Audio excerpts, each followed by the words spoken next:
Today on CityCast Philly, if you follow the news, our city can seem like a bad place to grow up.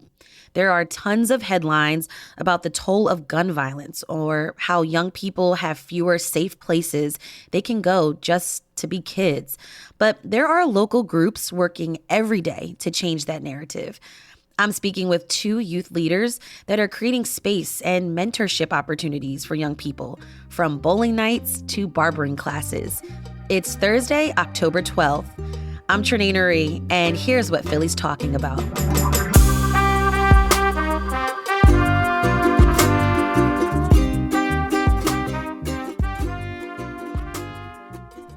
Shauna Smith, you're the founder and owner of A Chance at Life, which hosts activities for young people while promoting anti-gun violence.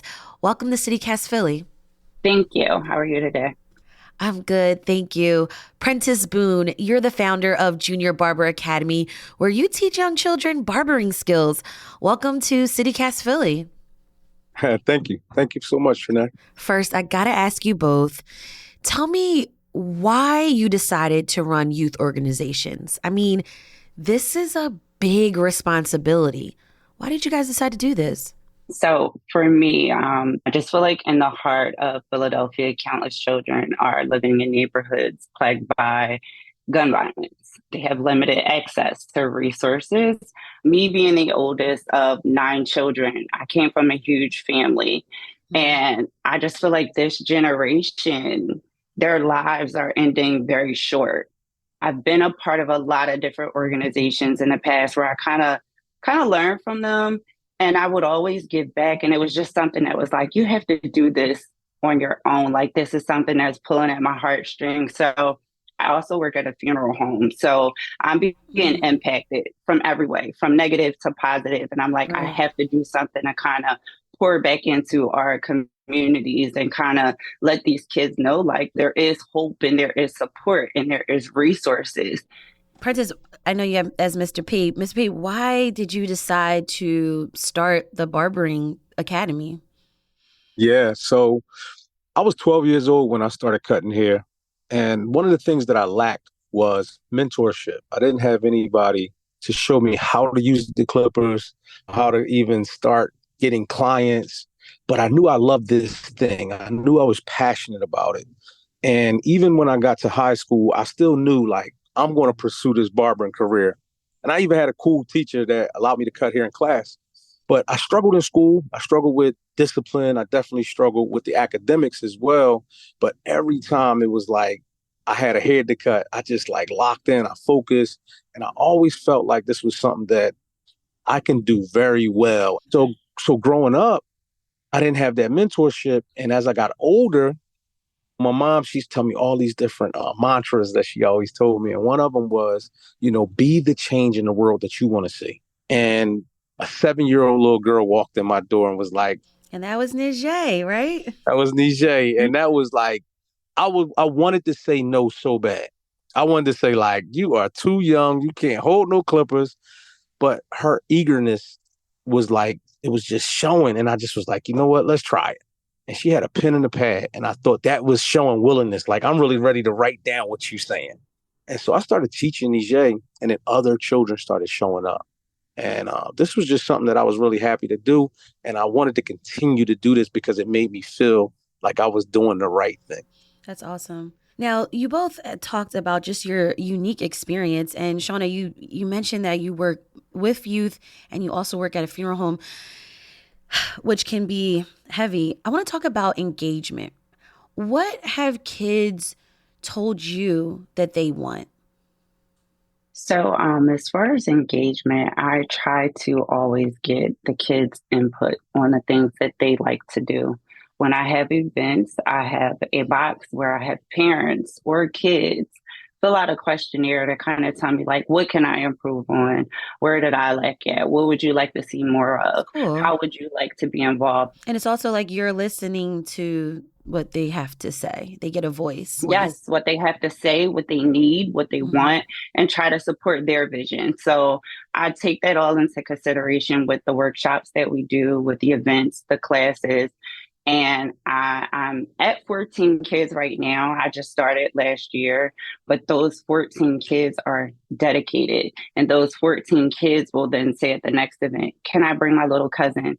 Can I bring my older brother? Can I? And I'm like, yeah. So we take kids from ages 6 to 18 years of age. Mm-hmm. Now, tell me, what are some things that they've told you that they want to do? Like you have the bowling events. You've even opened your home to host a cooking class for the kids. What have they told you they want to do? So a couple of them wanted to go to the Poconos. So I recently partnered with it's another nonprofit organization called One, where we went to the Poconos. It was like a day trip from the morning until night. That was some of the kids' first time being outside of the city. And we were literally crossing bridges or seeing cows, and they were so amazed. And that like had tears in my eyes because that makes me want to do more. But for the most part, it's the small things. They want to get out of their neighborhoods. Mm. So a lot of the events that I do, I try to do it New Jersey, different parts of Philadelphia, and like I said, the Poconos, just to expand their horizons and expose them to different things Hmm. outside of Philadelphia and the gun violence or it's just so much going on in this city. That's our goal, to keep them innocent, to keep them happy and alive and just like wanting to reach their full potential.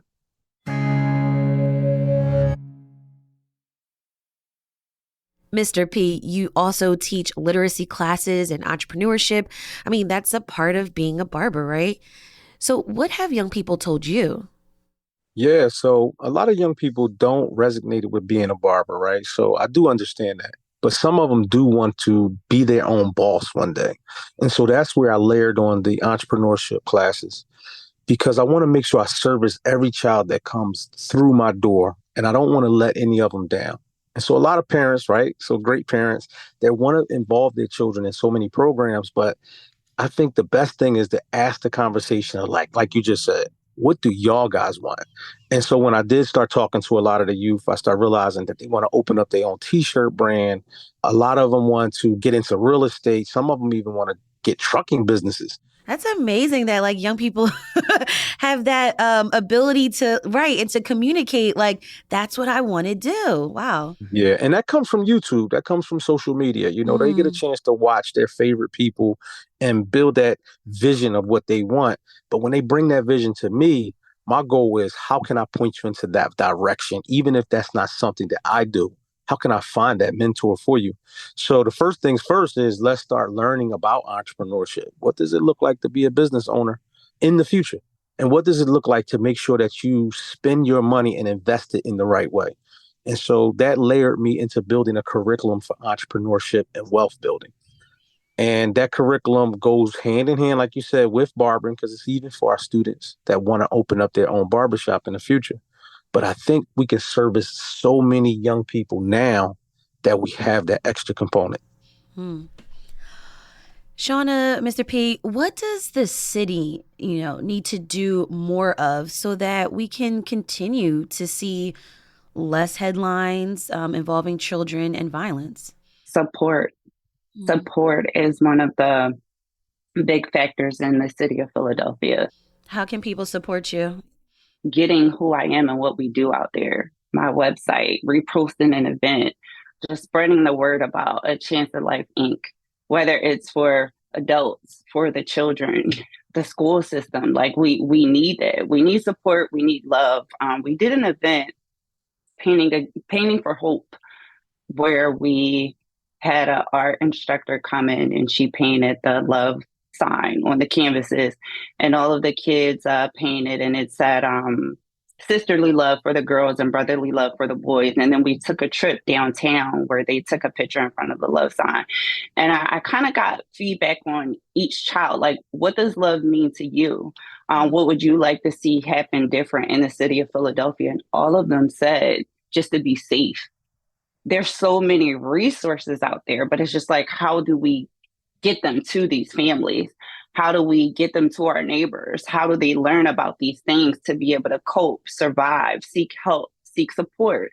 Those are the biggest challenges that I'm facing right now, and that's what I'm trying to get the word out there. I agree with Shauna. I think that we do need to work together and we need to learn to bring our organizations together so that the Mhm. youth have more things that they're doing throughout the week and not just that once a time, that one touch point that we have. But also, I want to layer on top of that is I think we need to catch them at a younger age because all the Agreed. children that I talk to that's about 19 that's getting in trouble, I'm like, yo, when did you first get introduced to drugs? They like, I was smoking weed at 10 years old, or I started cutting school when I was 8. And I'm like, dang, that's really early. So imagine when the mentorship really needs to start. It's not once I'm 17 and I'm already like 7 years in on what I'm doing. Right, It's when I right. first got introduced to this. This may sound like a really big question, but what does it take to run a youth organization in Philadelphia? It takes like-minded individuals that have the same drive. You can't find someone that's going to mirror what you bring to the table, but you can find people that seek the same goals as wanting change in the city of Philadelphia, and actually applying themselves to say, where can I help? What can I do to add to what you're doing to come together? Yeah, I think it takes funding as well as it takes a village. So we need parents' participation. That's one of the biggest things that I preach. I need parents to bring their children out. And for the ones who can't bring their children out, I need them to communicate that with us. So parents answering emails is really a big deal. Like just responding and saying, hey, maybe I don't have transportation. And then we can try to find another source. But then it takes funds too. So we need our city to provide us with grants. We need other people, that private lenders, to come in and, funds as well, so that we can continue to operate. It's nothing like having just an amazing event one time, but then never being able to do it again because of lack of funds. Right. I was going to shift and talk about that financial support. What resources helped y'all to kind of get your organizations off the ground? I love this topic. I'm going to piggyback off of him. We need grants. We need funding. I just did a pumpkin carving class Sunday. Every last one of my events, I leave no child behind. I pick them up myself. I have board members that, what do you need me to do? What time do you need me to be there? The parents don't drive. The email thing, a huge thing, a huge thing. I feel like if we had more funding and more resources, we can get a lot more kids involved. I've done 2 fundraisers. I do have a lot of friends that are entrepreneurs where we have been out at events and they may have seen me in Croston and they'll send a cash app where people saw us on the news and they'll send a check or things like that. But honestly, my heart doesn't rely on other people to have motion for A Chance to Life, Inc. What other resources are out there? If someone is listening and they want to start a youth organization, what could help them, get it off the ground? So I recently partnered with Candace Perino. She's with AIM program. She is like a third party to A Chance to Life, Inc.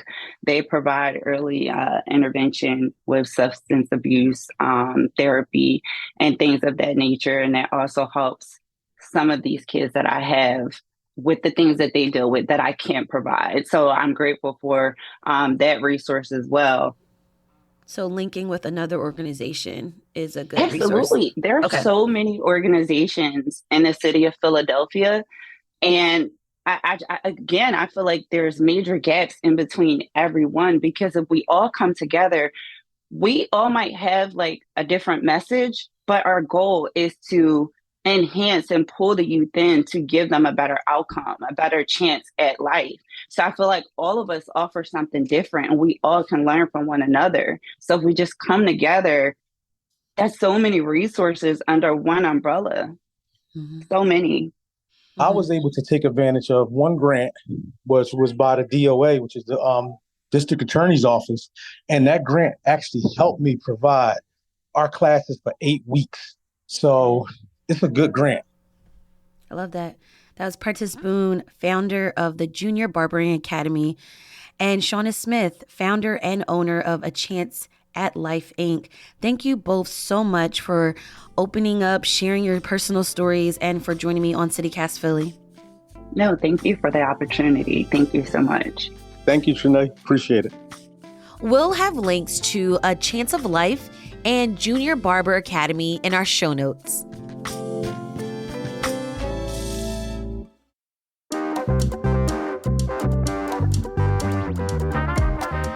That's all for today here on CityCast Philly. If you enjoyed this episode about what it takes to run a youth-based organization in Philadelphia, tell a friend, rate the show, leave us a review, and hit that subscribe button. Be sure to sign up for our morning newsletter, Hey Philly, to learn more about what else Philly's talking about. We'll be back tomorrow morning with the Friday News Roundup. Bye.